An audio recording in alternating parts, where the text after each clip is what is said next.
Si on avait à parier sur les probabilités, elle favorise pour l'instant l'esprit critique. Et c'est vrai encore aujourd'hui. Stéphane Bureau. Bonjour Stéphane. Salut Mario. Questionnement un peu partout dans le monde sur l'attitude d'Israël. En fait, depuis l'attaque au Qatar, ce qui se passe présentement à Gaza, on a l'impression que plutôt que de se calmer là-bas, Israël vraiment se lance dans toutes les directions, dans une agressivité accrue. Sans l'ombre d'un doute, aujourd'hui, le ministre israélien de la Défense, Israël Katz, disait « Gaza brûle » et semblait s'en réjouir parce que c'est le début d'opérations qui ont commencé cette nuit. Alors, des opérations militaires sur Gaza, il y en a depuis je dirais de nombreux mois, presque 2 ans, mais une accélération donc dans la nuit parce que c'est aussi une opération terrestre qui est mise en place, qui était annoncée depuis plusieurs semaines par le gouvernement israélien, avec une volonté de prendre le contrôle de Gaza City. Il y a 350 000 personnes qui ont dû quitter au cours des derniers jours, dernières heures, sachant que ça serait risqué d'y rester. C'est une opération qui donne à penser que les Israéliens vont être là longtemps, comme ils l'ont promis d'ailleurs à Gaza City. Donc, une opération d'occupation, opération militaire prolongée, qui pourrait aussi signifier un enlisement pour les Israéliens. Puis ta question, c'était un sentiment qu'ils sont tous azimuts. Je pense que l'horizon, parce qu'il y a beaucoup de pièces de notre puzzle qui se déplacent en même temps, l'horizon du 22 septembre aux Nations Unies, pas très loin de chez nous, à New York, où plusieurs pays pourraient officiellement reconnaître la Palestine comme État, des pays qui se faisaient tirer l'oreille jusqu'à maintenant. Je pense à la France, qui est un peu le leader du mouvement. C'est le président Macron à qui on peut faire plusieurs reproches de pas toujours être sur tout ce qu'il a promis à livrer la marchandise, mais qui a sur vraiment une ligne de crête. C'est pas simple que de faire ce qu'il a fait, c'est-à-dire jamais se désolidariser du droit d'Israël à se défendre, tout en faisant bouger le curseur. Je pense qu'il n'était pas prêt peut-être à reconnaître si rapidement la Palestine, mais que les événements l'y ont poussé. Mais derrière la France, il n'y a pas que M. Macron, il y a l'Angleterre, puis on verra si la visite entre Trump et la famille royale, puisque c'est une visite d'État. Il va rencontrer le premier ministre Starmer, mais c'est d'abord une grande visite d'apparat. Cette visite pourrait faire changer d'opinion le premier ministre, parce que c'est certainement quelque chose qui va être au menu. Les Américains sont vent debout contre cette idée que des alliés reconnaissent officiellement la Palestine. Le Canada... le Canada joindrait le mouvement, si on comprend bien. Là. Joindrait le mouvement lundi prochain, ou enfin la semaine prochaine, parce que c'est tout un mouvement qui s'organise autour de la question palestinienne dans le cadre de l'Assemblée générale des Nations unies. Et justement, à l'horizon de ce rendez-vous aux Nations unies, c'est comme Israël, si Israël s'était dit on n'a strictement plus rien à perdre, on fonce. Quand je dis qu'il y a plusieurs pièces à notre puzzle, il faut voir qu'il y a une commission d'enquête diligentée par les Nations unies, commission d'enquête dite internationale et indépendante, qui ce matin à Genève, il y a quelques heures, a pour la première fois employé le mot en G, génocide. Alors, il y avait un tribunal international qui avait dit qu'il y a des risques de dérive qui pourraient nous mener au génocide. Aujourd'hui, cette commission dit qu'il y a des leaders israéliens qui ont des propos qui encouragent au génocide et qu'il y aurait une pratique, donc, par extension, génocidaire. Et c'est pas de la sémantique, là. C'est pas pour savoir si on utilise le bon mot puis si on est capable de l'utiliser pour qu'il compte triple au Scrabble. Dans ce cas-ci, il compte triple parce que quand tu es dans le génocide, d'abord, c'est probablement dans le registre de l'horreur balisé par le droit international la pire des choses. Évidemment, Israël s'oppose véhémentement à cette décision, mais ça nous ramène à ce dont on a parlé un peu plus tôt, je pense, la semaine dernière, c'est qu'Israël marque des points importants tactiquement, des batailles militaires. La preuve a été faite, que ce soit contre le Hezbollah au Liban pendant sa guerre, contre le Hamas, qui pour autant n'a pas été complètement éradiqué, contre même des leaders du Hamas un peu partout dans le monde, à Téhéran. La semaine dernière, on a essayé d'éliminer l'équipe de négociateurs du Hamas qui était au Qatar. Malgré toutes ces victoires tactiques flamboyantes, il n'y a pas un horizon stratégique qui est pacifié pour le peuple israélien. Parce que le risque, il demeure, puis c'est aussi d'être totalement isolé, sinon pour les États-Unis, de la communauté internationale. Mais tu connais ma sensibilité là-dessus. Moi, je comprends là, qu'on veuille reconnaître un État palestinien éventuellement. J'ai hâte de voir qu'est-ce qu'on dit quand on dit ça, parce que dans le passé, on a vu à certains moments que si on créait un État palestinien, je veux dire, dans la Constitution, je ne veux pas exagérer, mais dans la Constitution de ce nouveau pays, on écrirait quasiment que le but de ce pays, c'est de détruire Israël, de détruire.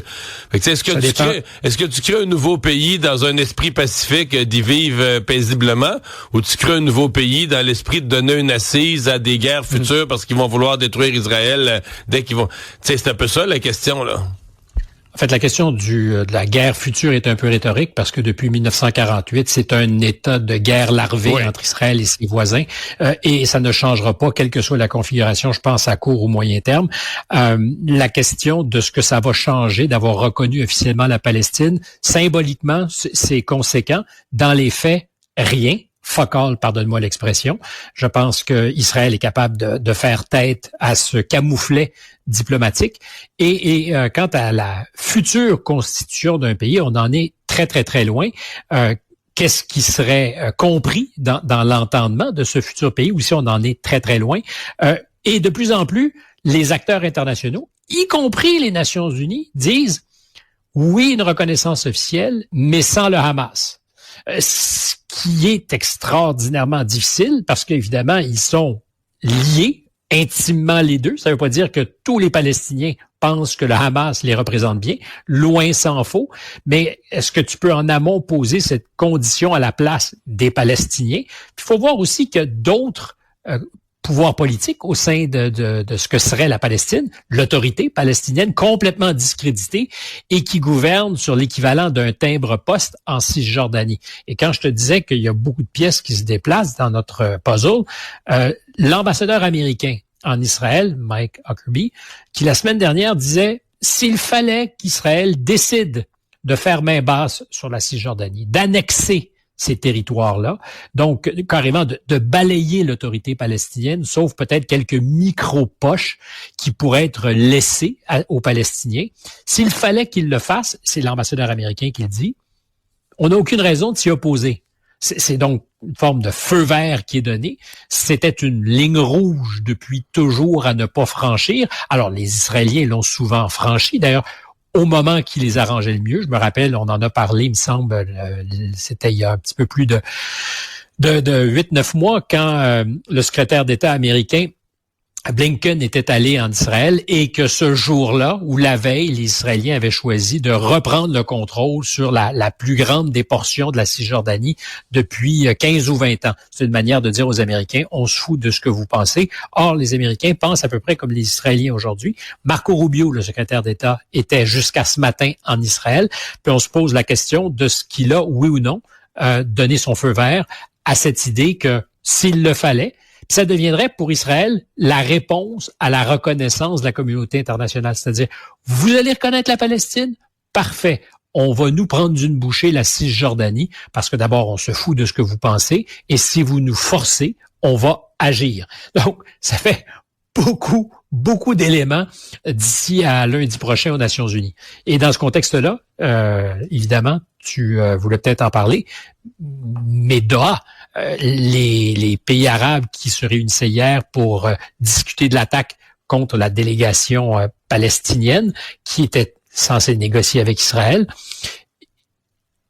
et une certaine unanimité, en fait, qu'on n'a pas vue depuis longtemps, d'autant que le Qatar, c'est pas le chum des Émirats arabes ou de Bahreïn, les deux pays qui ont signé les fameux accords d'Abraham. C'est des pays qui sont antagoniques. Alors, je pense pas que ni Bahreïn ni les Émirats vont renoncer à leur bonne intelligence avec Israël, mais à court terme, très, très, très difficile de faire semblant qu'il ne se passe rien. Beaucoup de pression. Le secrétaire d'État qui est justement là pour essayer de rabibocher les affaires, parce que la plus grosse base américaine dans la région, comme par hasard, est au Qatar. Et on a appris, je termine là-dessus, sinon je te laisse revenir, mais on a appris que la semaine dernière, Bibi Netanyahou était au téléphone avec Donald Trump une 50aine de minutes il avait pas dit avant l'attaque. Là-dessus, il me semble que Trump avait laissé entendre qu'il savait pas que cette attaque-là, qu'il avait même pas eu le temps d'avertir le Qatar, tellement il l'avait su à la dernière seconde. Alors, c'est Axios qui a sorti le scoop hier, disant qu'il y aurait eu d'abord que les autorités militaires américaines étaient conscientes plus de 2 heures avant le début des opérations que quelque chose allait se passer et que Bibi Netanyahou et Donald Trump se sont parlé 50 minutes avant que les missiles israéliens frappent leur cible. Donc, largement le temps de dire, s'il avait voulu s'y opposer, Bibi, t'arrêtes là. Mais la vérité, c'est que ce sont des alliés, mais les Israéliens, même quand on leur donne des lignes rouges, sont capables de les franchir. Et à chaque fois que le président Biden, en avait tracé des lignes rouges, M. Netanyahou ne s'est pas gêné pour les franchir, disant nos intérêts. La différence, c'est que M. Trump a dit Biden, c'est un faible. Les gens avaient pas peur de lui. Lui, Trump, Poutine, Xi Jinping, mais Netanyahou, quand Trump parle, les gens plient, les gens ont peur. Parce que lui est un homme d'autorité. Il n'y a aucun doute que c'est un homme d'autorité. D'ailleurs, c'est un sujet que j'espérais que... Bon. Je suis pas sûr que tu peux dire à Bibi Netanyahou, you're fired. OK, je comprends. Il est assez bien installé. Mais c'était notre sujet, on en parlera probablement cette semaine, avant qu'on apprenne ce qui se passait à Gaza. L'espèce d'autoritarisme qui monte aux États-Unis. Tu me diras, c'est pas nouveau, mais il y a vraiment des gestes que pose le président Trump pour imposer son pouvoir, son autorité qui peuvent inquiéter. On y reviendra. À l'ordre du jour de demain, mais il faut aussi que tu me prépares. Sinon, à l'ordre du jour de demain, il faudra parler du faste, de la belle vaisselle, les chevaux, le carrosse. J'ai compris qu'il va être bien accueilli. La solde d'Ouvre qui est au menu, pas de hamburger pour le président, c'est la solde d'Ouvre que le roi et sa femme vont servir. Bon, à demain, Stéphane. Salut. On espère qu'il n'y aura pas de faute à